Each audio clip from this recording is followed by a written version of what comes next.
Welcome, Claire, and thank you so much for giving up your time today to share your experience of homelessness. I know homelessness must touch so many people's lives in so many different ways, but I know your story and I would love you to share it with us because, as you know, we have an event running next Tuesday with Iron Woman in the Miskin Manor Hotel, and we want to start our fundraising for Llamau, which is a Welsh charity that helps homeless youngsters, mothers, and children. And as soon as I got contacted by Llamau, I thought really like Clare Bell to share her story. I know we met must be about 2 or 3 years ago, and you shared your story with me that brought me to tears because somehow we think, people in business don't know homelessness. They're sort of, they must be lucky or they must be this or they must be that. But in reality, homelessness touches all our lives and can be at any stage in our lives. So I would just love you to kick off and share your story with us. Over to you, Claire. Well, thanks very much, Cheryl, and it's an honour to be invited. So I hope that something great comes of your event, and I'm sorry I can't be there in person, but thank you again for asking me to speak.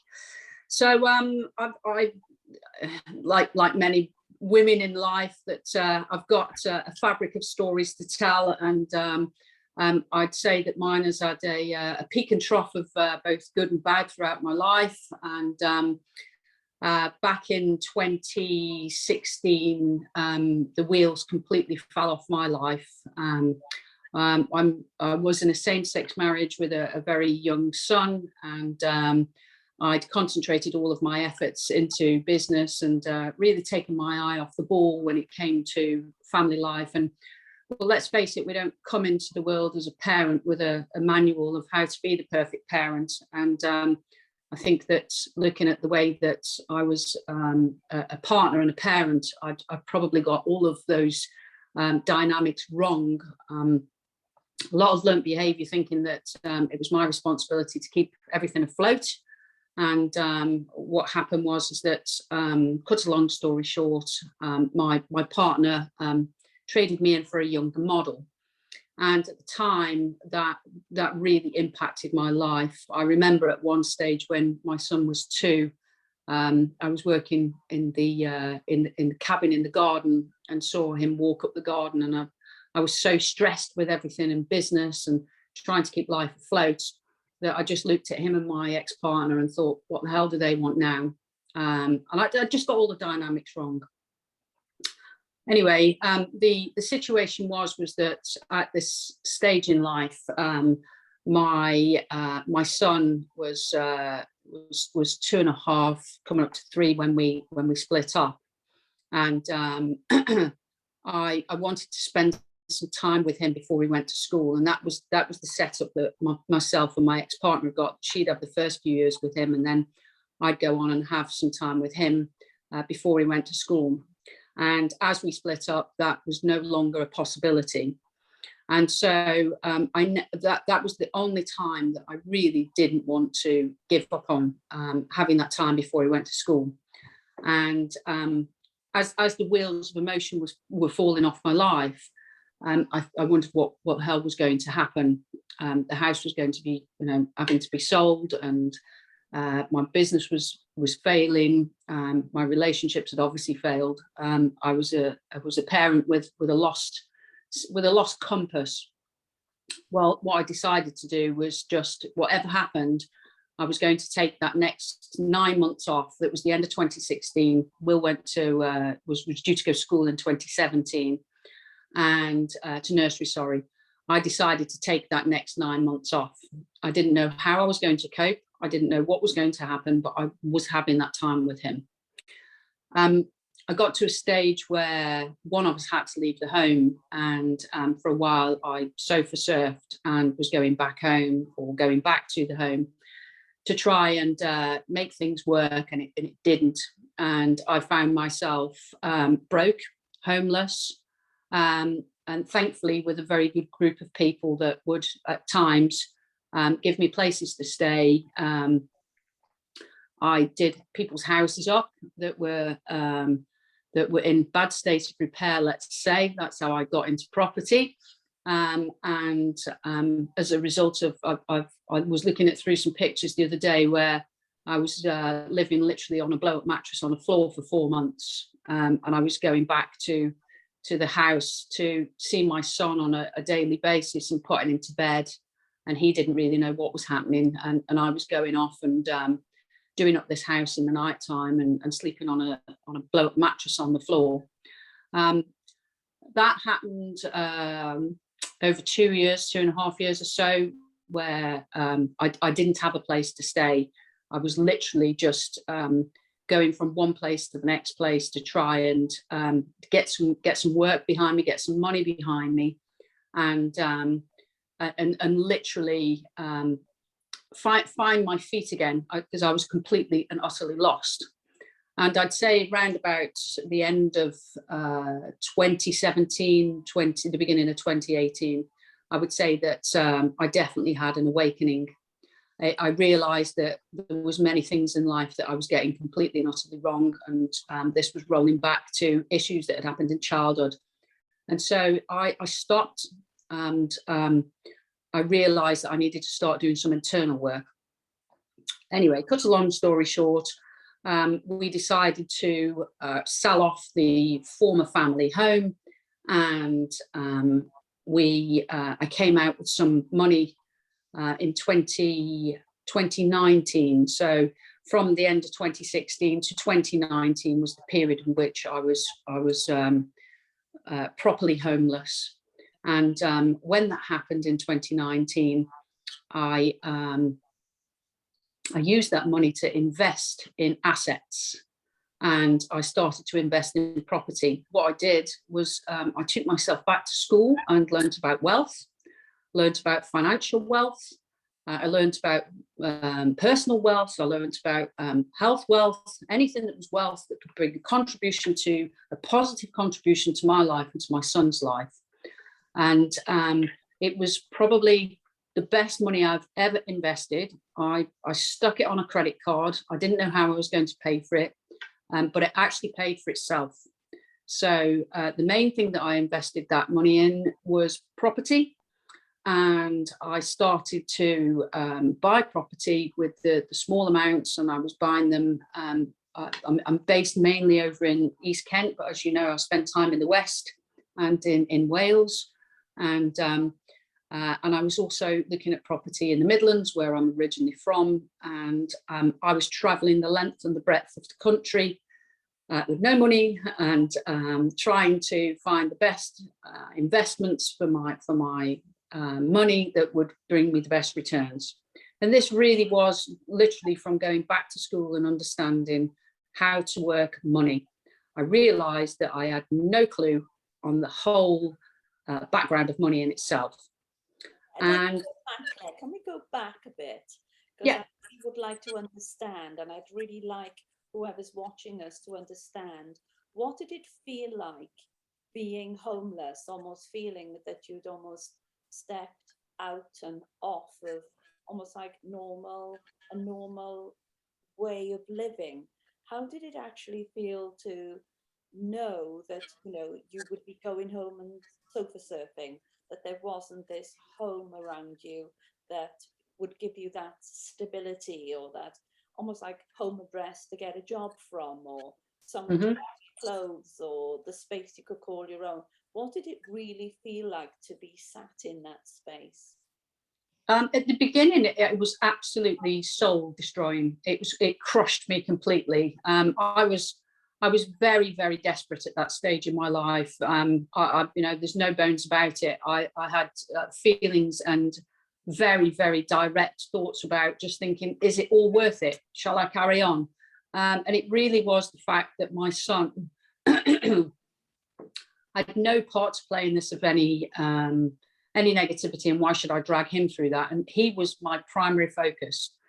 But when you've got nothing, and I mean absolutely nothing, and you're really just reliant upon the good nature of those people in your network, and there's only so much of that you really want to put on people, personally for me, that you can stretch that. I felt completely and utterly exposed right to my very spiritual core. And that was a massive wake-up lesson for me. I appreciate that, my homelessness is by no means as severe as many people's homelessness. At least I had a network of people that would help. Not at all times. I have had nights on park benches. I have slept outside.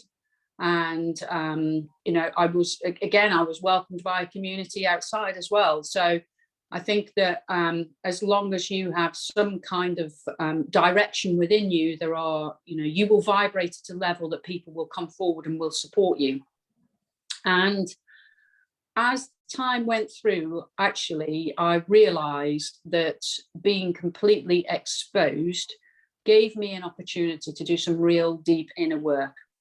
I realized that can we call them mistakes, or the lessons that I'd experienced were learned behavior lessons from childhood. I came from a home of domestic violence where I was dragged out to a bus stop in my pajamas many times during my childhood.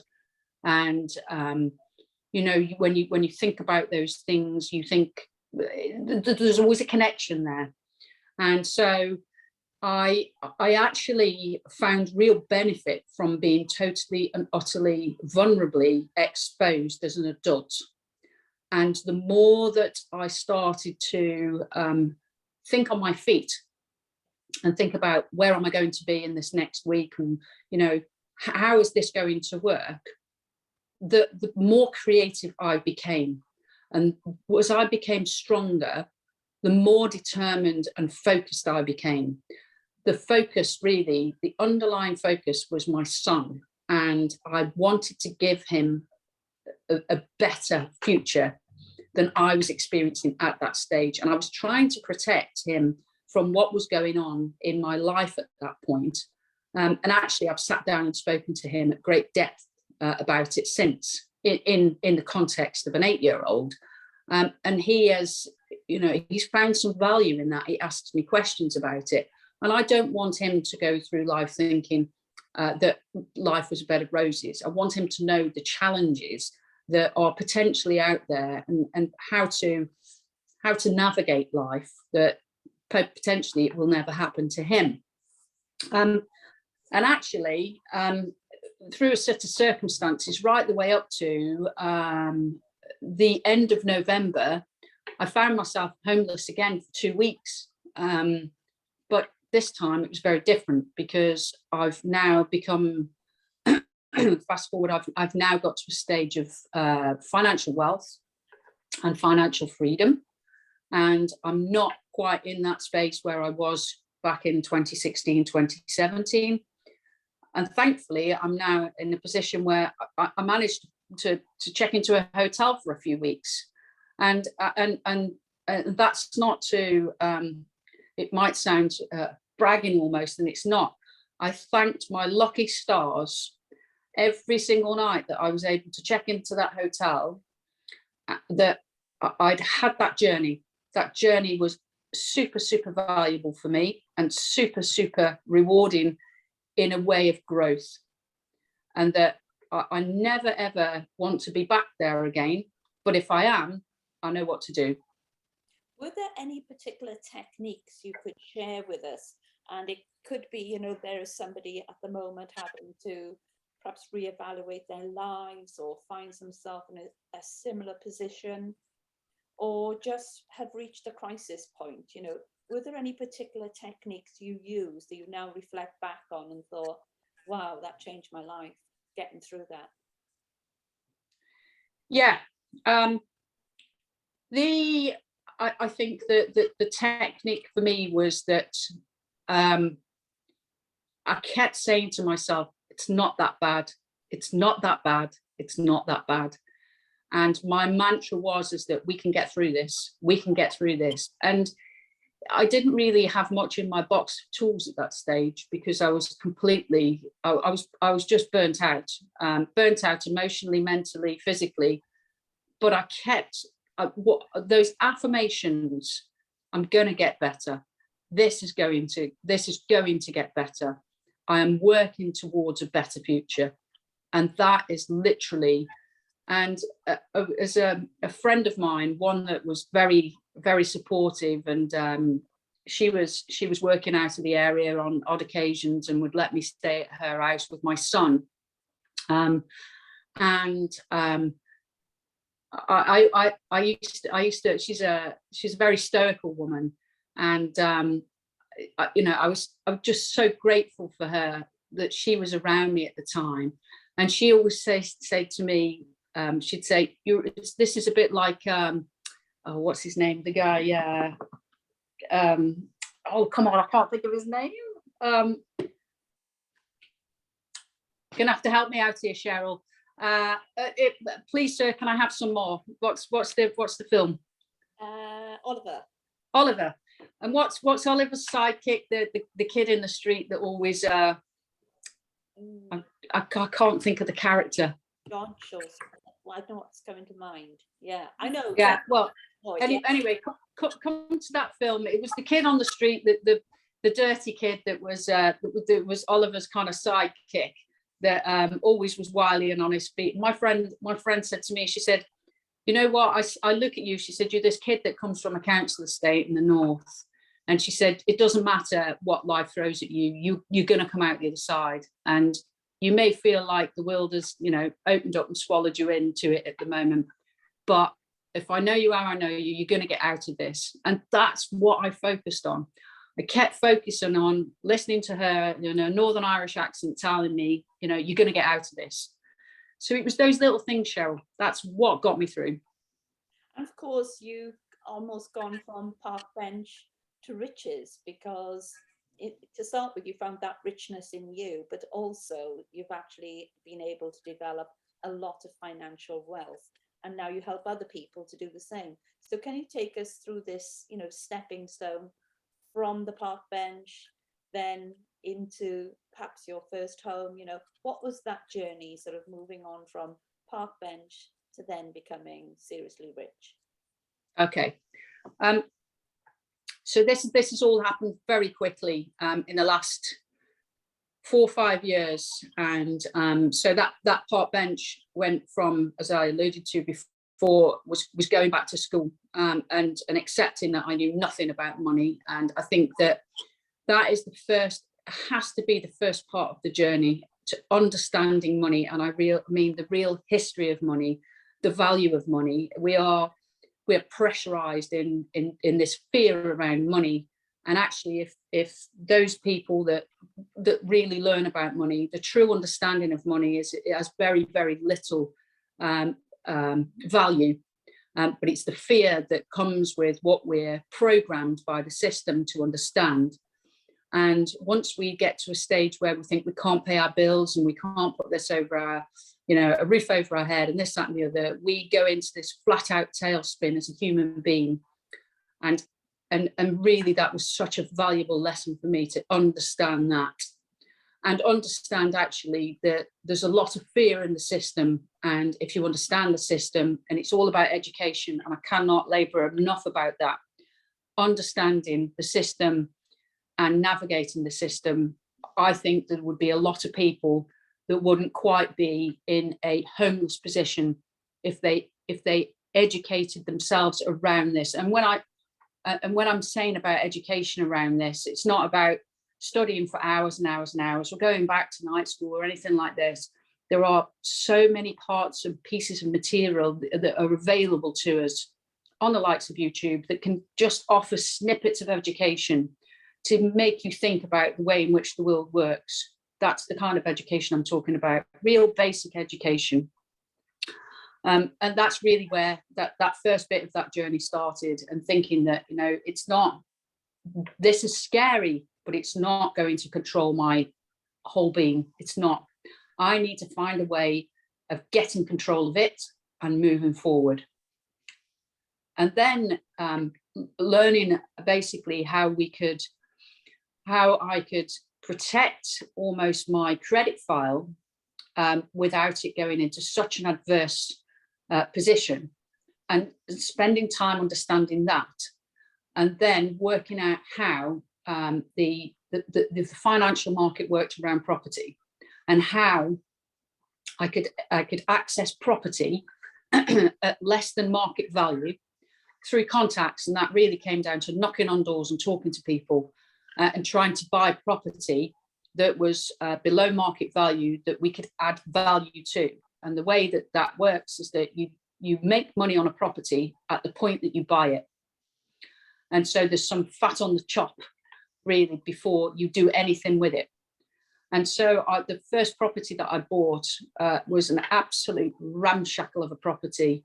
I'm quite a robust individual, but when I say that this house made me heave many times and sweat in my t-shirt for the things I unearthed in this property, whilst living in it on a blow-up mattress because I've got nowhere else to go, and doing it up, that was a real good lesson in itself as well.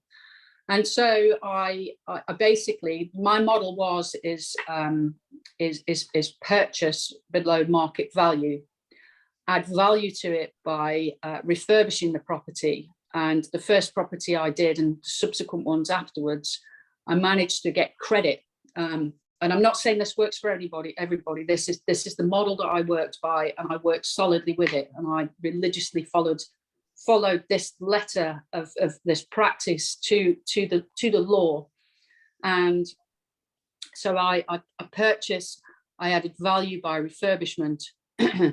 Then we refinanced and rented out, which means that all the money I put into the property at the start of the journey, except the stamp duty, I was able to take back out of the property at the end of the journey. So we basically purchased, refurbished, refinanced and rented out. So we held the property. So we now have the money back out of the property that we put into it in the first place, and we're renting the property out. So I now have an income. So I've taken my money back, and I've got an income from the rental, and I've got the asset. So I only now ever buy assets. I never buy liabilities. I'm not interested in fancy cars, fancy houses. I don't care. I wear a Primark £2.50 t-shirt, and I've got 12 of these, and I just keep recycling them. My mother said that's too many. One to wash, one to wear, one to wear. And that's all I do. So until I'm completely now financially at a point of financial freedom, which I'm now at, I don't, there's nothing excessive in my life. It's literally bare bones. And that experience of being homeless showed me that I needed nothing except love. And the only thing I searched for during that time was the love of my son. That was it. And he was the focus. And so coming back to the property, the next property we did exactly the same, which we bought a property below market value. Again, it was networking, finding people, not through estate agents, people that, this particular one was a house in probate that was having problems being sold. It had fallen out of bed 3 times, and we purchased this property knowing it had some issues. We couldn't get a mortgage on it. So we did some creative things that stuck a kitchen in, made it look like it had a kitchen when it didn't have a kitchen. And it's all about being creative. It's all about your network of people around you that can share their wisdom with you and move you forward on your journey. And I was never egotistical in a way that I thought I knew it all. If anyone could share any information with me that could move me forward, that could make life better, then I was welcoming of that and would listen and put that into context and practice. And today, so 2022, I now own 10 properties, of which 2 are overseas. And I've just finished refurbishing, literally last Friday, we finished refurbishing a property that I've split into 2. Which means which was the original property I'm sitting in here at the moment. This was the one that stank like it had died, and it's now been split into 2. The lower level is a 2-bedroom garden apartment, and the property upstairs is 2 rentable rooms, So it means I live here with my son. He now has a base. This is the first base I've had since I left my family home in 2017. And he now has his own bedroom, and the property, the tenants on the upper level pay for us to stay here for free. And my model is that I never pay for my accommodation ever again. We've talked about this whole notion of moving from park bench to being rich, because we both have the similar view of what rich means, because it's not about financial money in the bank. It's No. in a different way, because a lot of people say they're rich because they've got X amount of money in the bank, or they've got this car, or they've got this, that, and the next thing. But I'd love you to explain to people, you know, what does rich look like in your life? Rich looks like for me, it's this, and I actually said it to my son this morning. I said, how about this, Will? Because he was tired this morning when he woke up. I said, I'll pick you up from school today. I'm going to make us a really lovely dinner. What do you want to eat? He wants sausage and mash. I said, and we're going to sit on the sofa and watch a film and have a cuddle until it's bedtime. For me, that is it. Phoning my parents, making sure they're okay, listening, knowing my partner's okay, and the people around me are all okay, and I've got time because you can make money, you know, and I've got a very different view on money now, a very, very different view, but you cannot make time. Absolutely. And for me, no one will ever exploit my time, certainly not with my son. And that's where this journey started.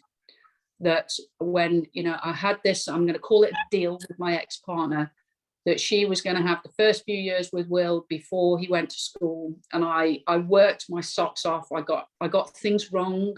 I take responsibility for the failing of the relationship. And then when it came to my time, she wasn't going to honor that time. And I felt devastated. I felt absolutely devastated. So it's that for me. Time is so valuable because you cannot get it back. Once it's spent, it's gone. It's gone. And I'm there every single day to take my son to school. I have him every other week now. I'm there every single morning from at breakfast time. We sit and have breakfast together. I pick him up every single day from school. I spend all the time I can with him because I only get him for 50% of the time. And no one will ever take that time away from me. No one. Well, thank you so much for really spending your richness of time with me this morning and sharing your wisdom with us. And thank you for, in some ways, making a very generous donation of your time to Llanau, who are a Welsh-based charity, you know, helping the homeless youngsters, mothers and children. And as you know, we're moving forward to our event on Tuesday night. That's going to be, you know, part of a fundraising effort that we'd like to develop for Llanau. So thank you very much, Claire. Really appreciate your investment in us. And I look forward to seeing you next International Women's Day, where hopefully you'll be on the stage with us giving a big check donation. So thank you very much for your contribution of time this morning. I really appreciate it.